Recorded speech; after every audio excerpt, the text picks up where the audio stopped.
మరి ఈ vegetable nuggets కి కావాల్సిన పదార్థాలు చెప్తారా? ఉడికించిన ఆలు, క్యారెట్, పచ్చి బఠానీ, salt, pepper powder, maida, egg white, bread crumbs, Italian seasoning, garlic powder. So దీంట్లో మీరు కన్ఫ్యూజ్ అయ్యేది అంటే ఇదేంటి ఎక్కడ దొరుకుతాయి అనుకునేట్టు కొన్ని ఉన్నాయి. అవేంటంటే ఇటాలియన్ సీజనింగ్స్. ఓకే, ఇది మనకి సూపర్ మార్కెట్ లో దొరుకుతుందా? నాకు డౌటే, బట్ లేదండి, దొరుకుతుంది. ఎందుకంటే మన రుచి చూడలో చాలా మంది చేశారండి, మీకు తెలుసు కూడా, మీరు నోట్ చేసుకుంటారు. మీ బుక్స్ అన్ని ఒకసారి వెనక్కి తిరగండి, మీరు ఆల్రెడీ దీని పేరు కూడా రాసుకుని ఉంటారు. ఇటాలియన్ సీజనింగ్ నేను ఒకసారి మీకు చెప్పాను చూడండి, హెర్బల్ స్మెల్ వస్తుందని. అదే మీరు సూపర్ మార్కెట్ కి వెళ్తే దొరుకుతుందండి. ఇప్పుడు ప్రతి సూపర్ మార్కెట్ లోనూ దొరికేస్తున్నాయి. ఇక్కడ మన హైదరాబాద్ ఆరిగానో, బేసిల్ అది కలిపి ఉంటుందండి. ఆఫ్ కోర్స్ మనకి ఆరిగానోతో కూడా లేటెస్ట్ గా కూడా మనం ఐటమ్స్ చేసుకున్నాము. నెక్స్ట్ ఇదేంటండి? ఇది గార్లిక్ పౌడర్ అండి, డ్రై గార్లిక్ పౌడర్ అన్నమాట. Dry garlic powder. కానీ ఈ రెండు కూడా వెల్లుల్లిపాయ పొడి ఆప్షనల్ అండి. వేస్తే వేయొచ్చు, లేకపోతే లేదు. ఏంటంటే టేస్ట్ బాగుంటుంది అనుకునే వాళ్ళు వేసుకోవచ్చు, దొరకని వాళ్ళు మానేసినా కూడాను ఏమి తేడా ఉండదు. ఓకే, ట్రెడిషనల్లీ అసలు చేసేప్పుడు ఇవి వేసి చేయరనమాట. నేనేంటంటే టేస్ట్ బాగుంటుంది విత్ లవ్ చేస్తాం కాబట్టి యాడ్ చేసాం అనమాట. సో ప్రాసెస్ చెప్తారా? Yeah sure. ముందుగా మ్యాష్ చేసుకోవాలండి. ఆలుగడ్డలు, క్యారెట్, గ్రీన్ పీస్ అవన్నీ మ్యాష్ చేసి ఆల్రెడీ పెట్టేసినట్టున్నారు. ఉడికించిన ఆలుగడ్డలు, క్యారెట్, పచ్చి బఠానీలు, అంటే పచ్చి బఠానీ నుంచి ఉడికించే. నేను యాక్చువల్లీ ఇవి ఫ్రోజన్ వాడానండి, అందుకని ఉడికించే అవసరం లేదు. బట్ పచ్చి బఠానీలు వాడే వాళ్ళు ఏంటంటే కొంచెం సేపు ఉడికిస్తే సరిపోతుంది. అదే ఆలుగడ్డలు, క్యారెట్స్ తో ఉడికిస్తే ఏమవుతుందంటే ముషి అయిపోతుంది, బాగా మెత్తగా.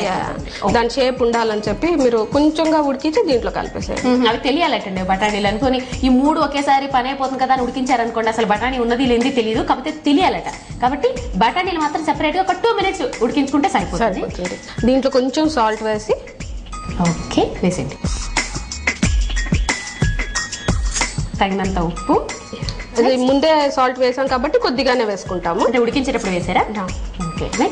పెప్పర్ పౌడర్ కొద్దిగా మీ ఏమంటారు టేస్ట్ లెవెల్ బట్టి పెప్పర్ పౌడర్ వాడుకోవచ్చు. కొంతమందికి హాట్ ఇష్టపడరు కదా, అందుకని వాళ్ళు కొంచెంగా వేసుకుంటే సరిపోతుంది, లేకపోతే కొంచెం ఎక్కువ వేసుకోవచ్చు.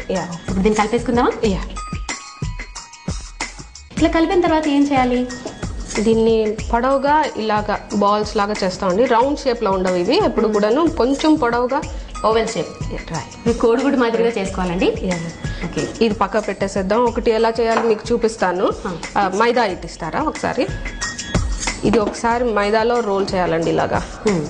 ఓకే, దెన్ తర్వాత ఎగ్ వైట్స్. ఓకే, దీంట్లో కూడా మీరు ఎల్లో కలపలేదా? అవునండి, ఇందులో 2 egg whites తీసుకున్నాను. ఎల్లో తినేవాళ్ళు ఒక ఎగ్ తీసుకుని చేస్తే సరిపోతుంది. మళ్ళీ కావాలంటే ఎక్స్ట్రా తీసుకోవచ్చు. దీంట్లో ఇలా రోల్ చేస్తున్నానండి, ఇది కోటింగ్ తయారవుతుంది అనమాట. ఓకే, దీన్ని తీసి బ్రెడ్ క్రమ్స్ లో ముంచుతాం అనమాట. ఓకే, బ్రెడ్ క్రమ్స్ అంటే ఏం లేదండి, బ్రెడ్ పొడి.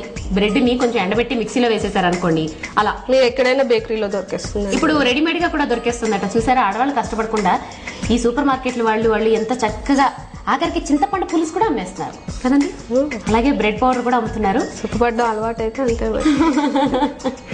కరెక్ట్. దీన్ని ఇలా తీసుకుని ప్లేట్ లోకి తీసుకోవాలండి. ఇది చేసి పెట్టారు. వీటికి ఏంటండి డిఫరెన్స్? ఇది ఫ్రిడ్జ్ లో పెట్టుకోవాలండి కనీసం ఒక ½ an hour, ఎందుకంటే ఆ షేప్ అది హోల్డ్ అవ్వాలన్నమాట. ఇది ఇలా తీసేసి డీప్ ఫ్రై చేసాం అనుకోండి, ఆ బ్రెడ్ క్రమ్స్ అని ఎక్కడ సెపరేట్ అయిపోయి అట్లా ఉంటుంది అనమాట, పైన క్రిస్పీగా రాదు. అందుకని దీని షేప్ హోల్డ్ అవ్వాలంటే ఫ్రిడ్జ్ లో కనీసం ఒక ½ an hour పెట్టాలి. ఇది ½ an hour ఫ్రిడ్జ్ లో పెట్టిన బాల్స్ ఇవి. ఎగ్జాక్ట్లీ. ఓకే, నేను ఇంకొకసారి మన వాళ్ళకి చెప్తానండి. సో చాలా ఈజీగా ఉంది ప్రాసెస్ అనుకుంటారేమో, కాకపోతే మెయిన్ పాయింట్ ఇక్కడ ఉందన్నమాట. మీరు ఇమీడియట్ గా చేసేసి ఇమీడియట్ గా డీప్ ఫ్రై చేసేస్తే ఎక్కడక్కడ విడిపోతాయట. అలా కాకుండా చేసుకున్నవి అంటే బ్రెడ్ క్రమ్స్ లో ఇవన్నీ చక్కగా రోల్ చేసుకున్న తర్వాత వాటిని డీప్ ఫ్రిడ్జ్ లో పెట్టి ఒక అర్ధగంట సేపు అలా మ్యారినేట్ చేసుకోవాలన్నమాట. అప్పుడే యాజ్ ఇట్ ఈజ్ గా చక్కగా బ్రెడ్ క్రమ్స్ అన్ని దానికి పట్టి కరకరలాడుతూ ఉంటాయి. సో ఆల్రెడీ మనకి ½ an hour ముందే బిందు గారు రెడీ చేసి పెట్టేశారు. వీటిని డీప్ ఫ్రై చేసుకుందాం. ఇది హాట్ ఆయిల్ ఉండాలండి, సో మనం కొంచెం ఇదిగానే హై మీద పెట్టుకుందాము. ఫ్లాట్ ప్యాన్ అయితే కనుక అటు షాలో ఫ్రై అనకూడదు, ఇటు డీప్ ఫ్రై అనకూడదు అన్నమాట. కొంచెంగా ఆయిల్ వేసుకోవాలి, ఎందుకంటే బ్రెడ్ క్రమ్స్ ఒకవేళ అందులో చేరినా కూడాను మనకి ఎక్కువ ఆయిల్ వేస్ట్ అవ్వకుండా ఉంటుంది కాబట్టి. దీనికి డీప్ ఫ్రై కావాల్సిన ఆయిల్ వేసేసుకుందాము.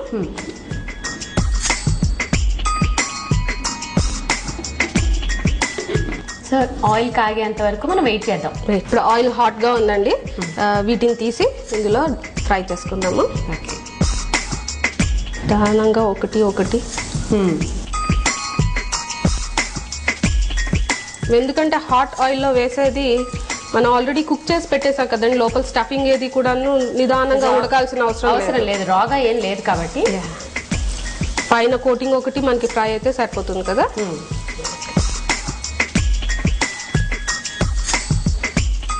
ఇవి బాగా అన్ని వైపులా కాలిపోయినాయండి, ఆల్మోస్ట్ రెడ్ కలర్లోకి వచ్చేసినాయి కాబట్టి ఇవి తీసేస్తాము.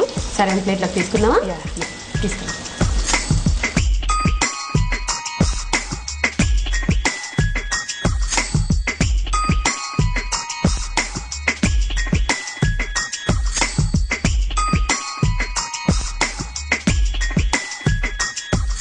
వీటిని టొమాటో కిచప్తో కానీ లేకపోతే మయోనీస్తో కానీ తింటే బాగుంటుందండి.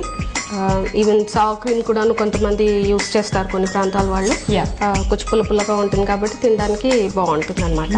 Vegetable nuggets are ready to taste. Okay,